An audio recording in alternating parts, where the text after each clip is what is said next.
Hello everyone and welcome to episode 10 of Enigmatica 2 Expert. As you can see, our digital miner in the deep dark is now mining every single ore that I could remember out of the top of my head.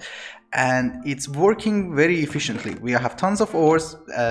I just processed most of them, so this is what's remaining, and we have to get into auto-processing ores very soon. I have to also switch the position of this because this has a range of 32 blocks and I have to change it once in a while. So let me do that and I'll bring you back. Now that we're getting a ton of ores, we need to process them before putting them inside the ME system because I don't like to have these things inside the ME system. I want processed ores. So, different ores require different machines to be processed. So, for instance, apatite, if we put it inside an enrichment chamber, we will get 2, but if we put it inside the pulverizer, we will get 12 plus a sulfur, a chance of getting a sulfur. Redstone, I think, works the same way. If we put it inside an enrichment chamber, we will get 12, but if we put it in the pulverizer, we will only get 6, but 25% chance of cinnabar. So I have to figure that out, and I have prepared a lot of machines. And a lot of upgrades. Let's go set it up. And I broke my wall. Luckily, this place is big enough and we should be able to fit everything. Let me design something and I will bring you back. Alright guys, I set up a few devices and now we're processing all the ores except emerald, which since I don't have an emerald ore, I cannot set filters for it. I also made another row of ore tripling, so this is how fast we are getting ores right now, which is not that bad. I'm happy. The reason that I wanted to get into ore processing was that in order to make the ore miner, I thought the literite crystals are the difficult part. It's actually not. In order to make an interconnect, you need 4 of these connectors, and each connector requires 4 blocks of tin. So that's how much I could make. Just 30 of them. I have enough literite crystals to make 2 ore miners, but I didn't have enough tin to make the structure panels. So that's why.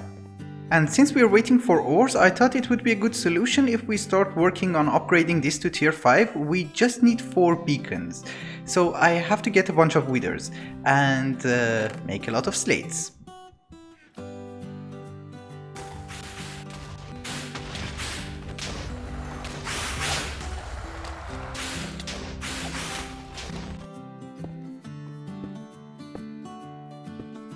This thing is now at tier 5 and I managed to make the highest level of slate available, which is the ethereal slate.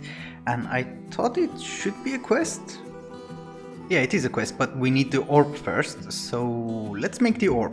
I think the recipe for the orb, yes, it needs a Gaia Spirit and 80,000 LP. So I need to upgrade this a little bit more, make more ruins of capacity, and I'll be right back.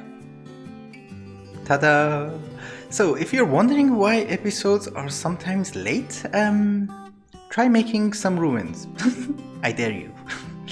Anyway, this thing now has a capacity of 114 buckets, and we should be able to get the orb. And we have it already. That is super!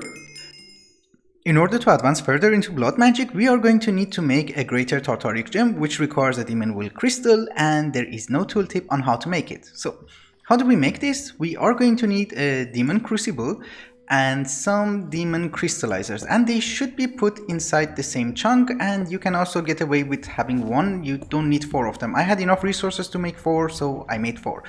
Then you're going to put a filled-in tartaric gem inside the crucible, and that will absorb the demonic will inside and put it inside these crystallizers and make crystals.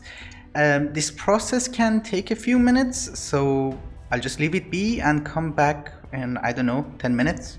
We'll see what happens. It hasn't even been 10 minutes and we already have the demon will crystals. Normally what you should do is that you should leave the tartaric gem inside because these crystals will grow and make more crystals. If we break them now, we will only get 1 shard. It's called crystal. Okay, we will only get 1 crystal, but if you leave it be, you can get until I think a maximum of 5 or 6. I'm not sure, but we only need 1 in order to make a grand tartaric gem. Why aren't you crafting? How many do you need? Oh, 1000, okay. This is not 1000. and 1 greater tartaric gem. Great. Oh, and these things have grown, so now if I break this I will get 2 crystals and this one as well. I think they will grow to a maximum of 6. I'm not sure, but this thing should be empty by now. No. Okay, it has a little bit. That's fine. Actually, we can just switch it with this one, I guess. I forgot to mention that the reason that I wanted a greater tartaric gem or a grand tartaric gem is to make an awakened activation crystal, which allows us to make far better rituals in blood magic, and that's actually where blood magic gets interesting. Unfortunately, this thing requires a block of void metal, so Thaumcraft it is. But before we get into Thaumcraft, there is something that I want to check. In between the episodes, I tried to make 2 big reactors. Nothing has been complicated in the recipes except the fuel rod, which requires an ultimate control circuit, and that was a pain to craft. Well, I think I have enough fuel rods for 1 reactor, and I also made controllers here. 2 of them. Oh, they don't stack? Okay, that's fine. I want to test them and see how much RF they generate. Obviously, as you can see, this is not a hyper efficient reactor. I just wanted to create a lot of RF. So, we just need to bring uranium. It's actually very massive, look. So it looks small, but it's actually very tall. And I hope that this will work, because I realized that most of the stuff in this mod pack can be made using UU matter. And okay, this works. Most of the stuff can be made using UU matter, and in order to use UU matter and make UU matter, we are going to need a lot of RF. So this is my solution. Let's hope it works. So this thing takes almost 1000 ingots of uranium. How much do you make? Oh my goodness.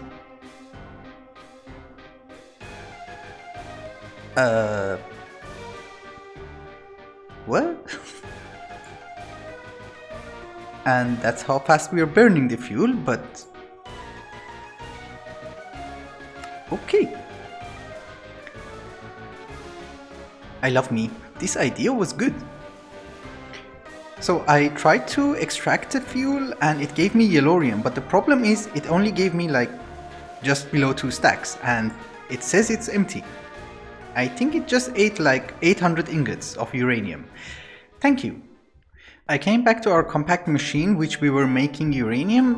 We were actually making LEU fuel using these machines, but I disassembled them and now I'm only interested in uranium ore. And by the time I just made this setup, we already have 56. So if we also extract this and put it inside this ender chest, which goes into our ore processing center, we will have triple the amount of uranium that this thing produces, which is very good, and we can power our reactors. I also added 4 more garden cloches for end seeds, and the only thing that I'm concerned is that I want fortune on this iron stiffened mesh, and I don't know how to craft that.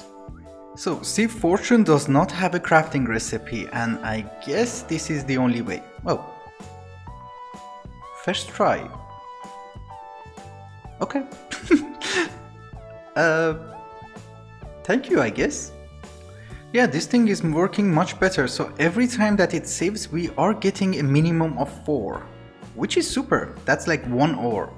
And also this is the rate that we're getting uranium ore, and you should remember that we're tripling this ore, so every time that this thing pops up, which is not, okay, it's back again, we are actually getting 3 ingots, which is very nice. And I don't know why I brought an anvil.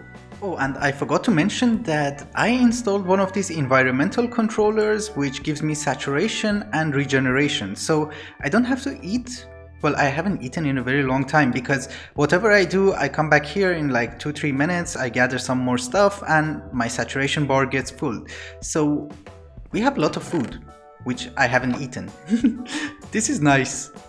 And it only uses like 47 RF per tick, so this is awesome. And I have an RTG thing. How do you break this? Yeah, I have a uranium RTG which generates, I think, 50 RF per tick, but it says 100. Huh.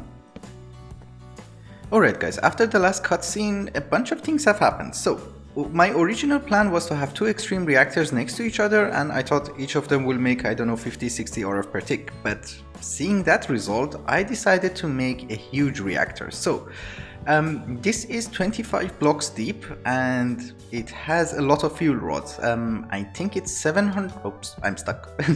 I think it has 750 fuel rods and it's a 5x5. So the way this works is that the taller your reactor is, you will generate more RF, and the fatter your reactor is, you will have more fuel efficiency. So this is extremely tall and not that fat, because actually we have this building here and this is also a chunk border, so I could not make it fatter than this. But I think this should generate 300,000 RF for us, and also the fuel rods are touching each other, so it will increase the reactivity and it should generate far more RF. I just have to fill it in with liquefied ender and we should be good, I guess. Oh, and by the way, the reason that this thing is underground is that I saw a video on Chernobyl, the reactor, and I realized that, oh, the fuel rods are on ground level, so the reactor should be actually underground. We can make a structure for this and make it look nice, but I thought reactors should work like that. Although in hindsight, I don't think it's a very good idea to design your reactor based on Chernobyl. This thing took 34 stacks of uranium. So how much will you make? Uh-huh.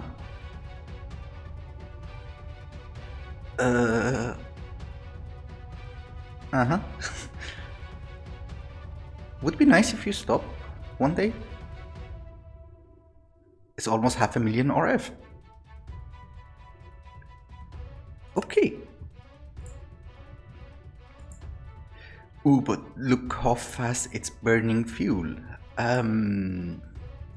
Let me make some stuff and I will bring you back. Where's my diorite?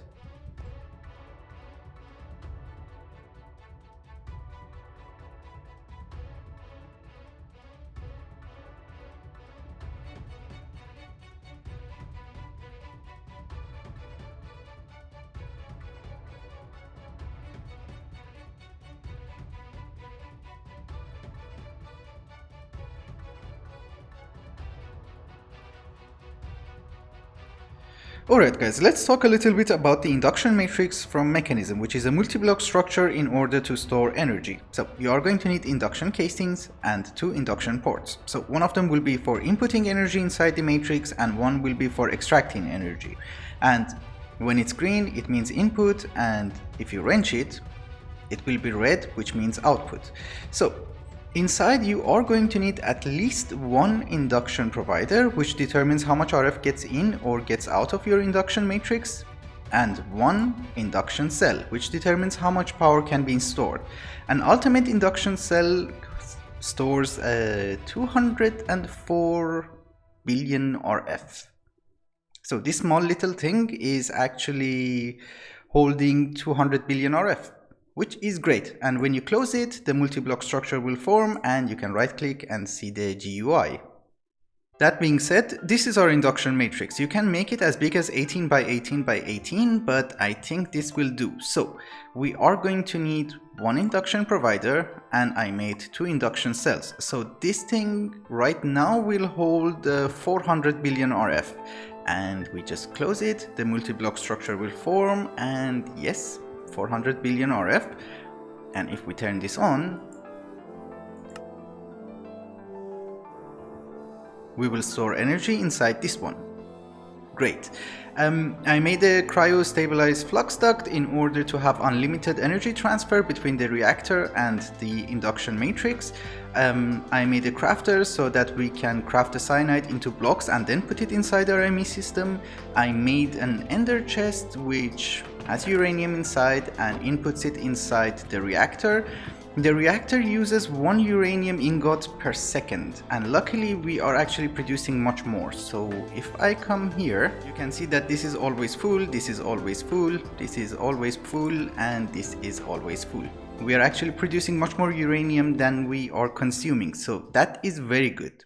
Alright guys, now that we're making 500,000 RF per tick as well as storing that RF, it's time to get into Draconic Evolution.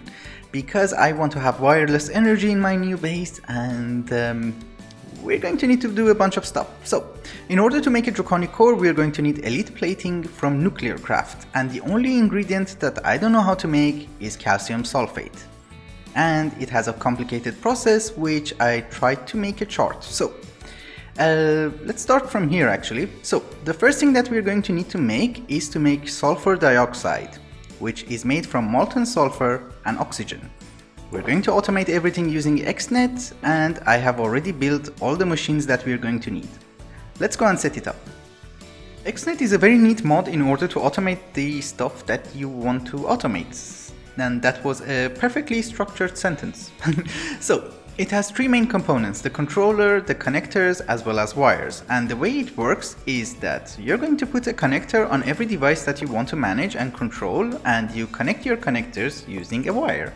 So, now if we come to the controller, we can see that we can interact with these blocks.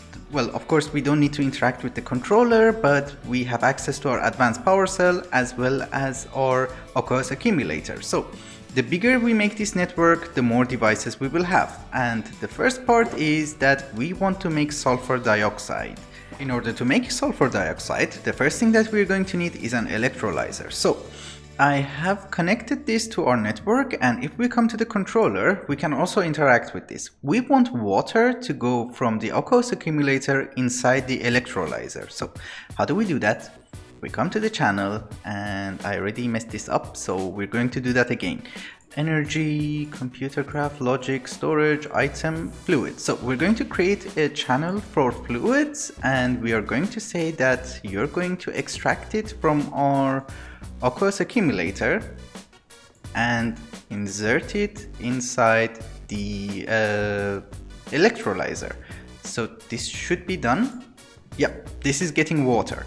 And the next thing that we can do is that we are also going to make a new channel for energy, and we're going to say extract from the energy cell and insert it here to our electrolyzer. So this also has power. I just remembered that the whole idea of using XNet was to make this thing as compact as possible, so this is why I moved the electrolyzer by one block. The next thing we're going to need is a melter. So we put you here, there is a connector here, so this one is also connected to the system. And if we come here, we can choose energy, make a channel, it will be insert, and this thing will get RF. So we put sulfur inside, and we get molten sulfur. Great.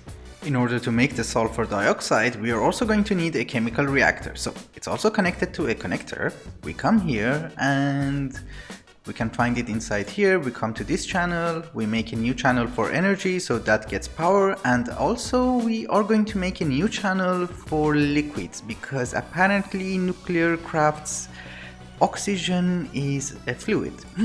So we make a new one, and we want to extract oxygen from the electrolyzer. So we come here, make a new channel, extract, and I have a bucket of oxygen. So we put the filter, it will extract oxygen, and we put you to maximum, I guess. Okay. This was... oh, I forgot how this works. Oh, max is 5000. Okay, we put you to maximum 5000. I don't care. And the next thing is to insert that oxygen inside our chemical reactor. So we need to make a nodal filter and insert it. This works, right? So you should get oxygen. Yes. Good. Now we need to do the same for water. So I just realized that instead of putting sulfur inside here, I inserted water. So that was my mistake. I corrected it, and now we're getting sulfur dioxide, which is very good. And of course, the next step is to make sulfur trioxide. So in order to make that, we're going to need sulfur dioxide and oxygen, and we get sulfur trioxide. I already made another chemical reactor and it's hooked up to the system. And if we mix water with sulfur trioxide, we will get sulfuric acid. I don't know why I built this thing here, because every time that I have to see the next step, I have to come back here. Anyway, this part is done. Now we have to make fluorite water, which is crushed fluorite plus water inside a fluid enricher, which I think I already made one. Oh, it's this one. Okay, cool. Oh, and we also need a rock crusher. Ooh, I don't have one. Oh, I have one. Okay, fine. So fluorite itself comes from crushing andesite, and I just need one to set the filter. Okay, we got one. So if we put fluorite inside the fluid enricher, we will get fluorite water. And if we mix this with sulfuric acid, I forgot what it does. Yes, it gives us calcium sulfate and hydro something acid, which I didn't have space to write it, and I don't know what it was. Then we just need a crystallizer and we get our calcium sulfate. Great. I think actually diorite has a higher chance of giving us fluorite. Yes, okay. I made a mistake. It was not andesite, it was diorite. Well, andesite also gives us that, but far less. So the last chemical reactor will make us hydrofluoric acid as well as calcium sulfate solution. Now we just need the crystallizer. And the calcium sulfate solution inside the crystallizer will give us 1 calcium sulfate. That was very stupid. Look. And the worst part is now I have to set filters on voiding the extra stuff. So for instance, we're getting extra hydrogen here, which I don't need. I have no idea what this is used for. Then, yeah, it still needs a lot of work, but at least we have these. So that's nice. So just as a very stupid test, if I put you on the ground and you're an acid, and if I jump... Oh, okay, cool. Good to know. As I said, this thing is far from finished. We have to automate the production of sulfur for this, also diorite for this one. We have to get rid of these things. I think we need the zirconium, and I'm not even going to pronounce this one. Okay, I don't care. So this needs a lot of work, but at least it's the first step in making elite plating. So despite this thing using an ingot of uranium every second, we have a backlog of uranium, which is very good, which means that we can run this indefinitely and we have extra uranium. And we already have 85 billion RF stored, which is very good. So I think what I will do in between the episodes is that I'm going to make a lot of ME controllers and try to find a location for our new base. I will also work on that one so that we can automate this, and also these things are smelteries from Tinkers, obviously.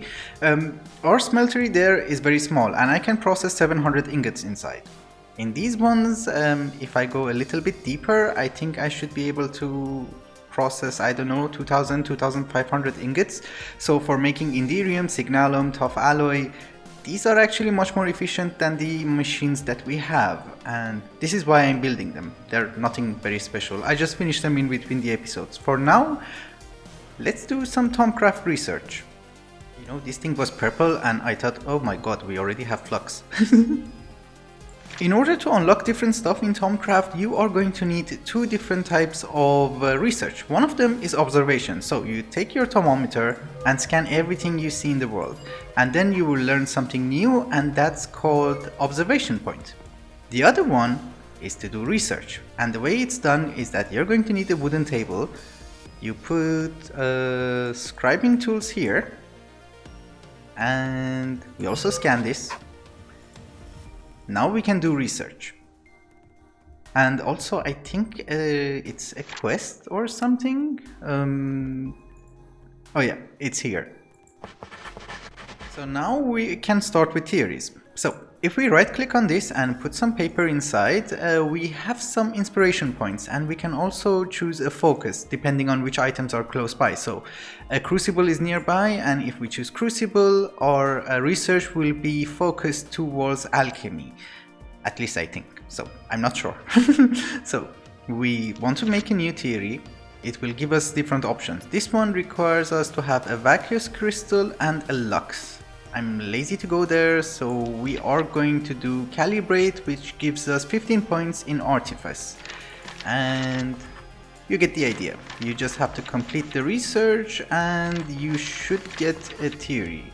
So now if I complete this theory, I should get 1 point towards arcane infusion. We got 1 theory, so if I go here, I can unlock something in arcane infusion. Oh, we need stuff. Oh, I forgot we need the smeltery. So in order to unlock the smeltery, we are going to need to have all these crystals in our inventory. So we press complete, then we need a bunch of other ones. Okay, cool. I'll put this back and I'll go gather the rest of the crystals. And this one is also done. Now we need a theory in alchemy as well as making the Essentia smeltery. So let's do that. 1 Essentia smeltery. And now we need to make these arcane alembics. Now that we have everything we're going to need, we put the Essentia smeltery here, we put 1 arcane alembic on top, we add coal, and we smelt some V crystals for air. And when this reaches 10, we can take 1 file of Essentia and we can get into arcane infusion. Oh, we need 1 more. This is not super efficient, it's the first tier, so it wastes some of your Essentia. Cool, this is 10 and we can get 1 file. Good. Why aren't you complete then? Ah, cool. Now we need to make the runic matrix, but that's something that I want to do in between episodes because I think this is getting super long. I have no idea how long this will be and I need to edit it and upload it because it's also getting late. So I'll do some more research in between the episodes. I'll try to complete some of the things that we can, and if anything interesting comes up, I'll try to record it. We'll see what happens. Thank you so much for watching and I hope you enjoyed it. Till the next one. Bye bye.